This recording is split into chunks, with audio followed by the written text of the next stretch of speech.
Lots of bosses, when ordering this spiral welded pipe equipment, will ask us, procurement of spiral welded pipe, what specification should be selected? Recently, we happened to buy a large numerical control gantry machining center. Spend a lot of money. Well, I was the purchaser of this equipment. Through this equipment purchase, I also have some insights and experiences. I hope to communicate with the bosses of the manufacturing industry. Don't guys making equipment. When making a purchasing decision, no need to be too much. Detailed configuration of the equipment, but be careful.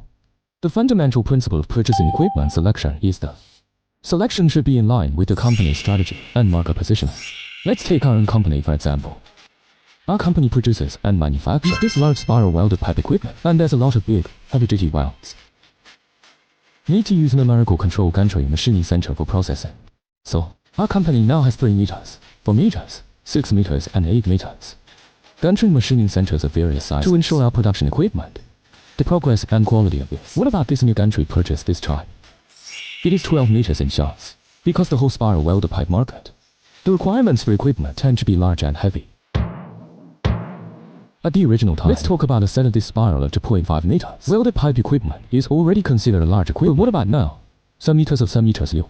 Some meters. This device is getting bigger and bigger.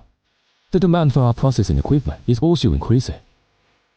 Our company, as this spiral welded pipe device, this faucet manufacturer, our own processing equipment, it is necessary to keep up with the development. So we ordered this set of 12 meters by 5 meters numerical control gantry machining center. So why don't we? Did you order the equipment bigger? Because based on our experience, parts that exceed the capacity of this equipment, is it in our ordering? Not too many.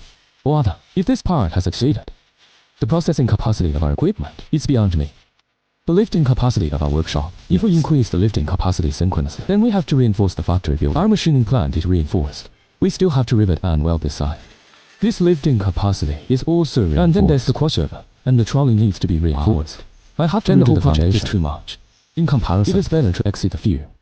What about the parts we can process? Give it up. Come to do outsourcing processing. When it comes to spiral welded pipe equipment, the idea and principle are the same. What about being the boss? Be sure to investigate the market in depth. Well, make sure which one you want to locate. Spiral welded pipe market in part diameter range.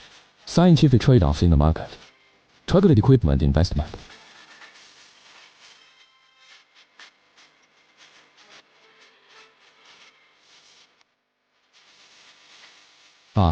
No matter what specification are purchased, in general, the first principle of ordering equipment is the equipment.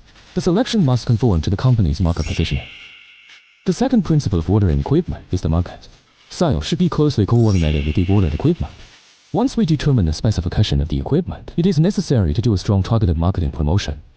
For this market within the positioning range, there will be a strong competition for orders. Try to ensure your own equipment be able to operate efficiently at full capacity. This will maximize the efficiency of the equipment, the fastest recovery of investment costs. Be more specific. Suppose we order a device. It can enter a board width of 1.5 meters wall thickness, such a set of spiral welded pipe units. Then we must try our best to ensure that every day, the raw materials running on the equipment are all 1.5 meters wide thick. In this way, the maximum efficiency of the equipment. Let's say we order the large equipment, but it's not working well. Always pick up this small caliber, this steel pipe order with thin walls. This investment seems a bit wasteful, because our equipment doesn't have it reach its maximum efficiency. As the boss of the physical manufacturing industry, I am well aware that every large equipment, the investment is a gamble. It is strongly recommended that bosses sign up. When is the equipment purchase contract? It is necessary to conduct thorough market research. Purchase the right equipment. Entity manufacturer, welcome to follow.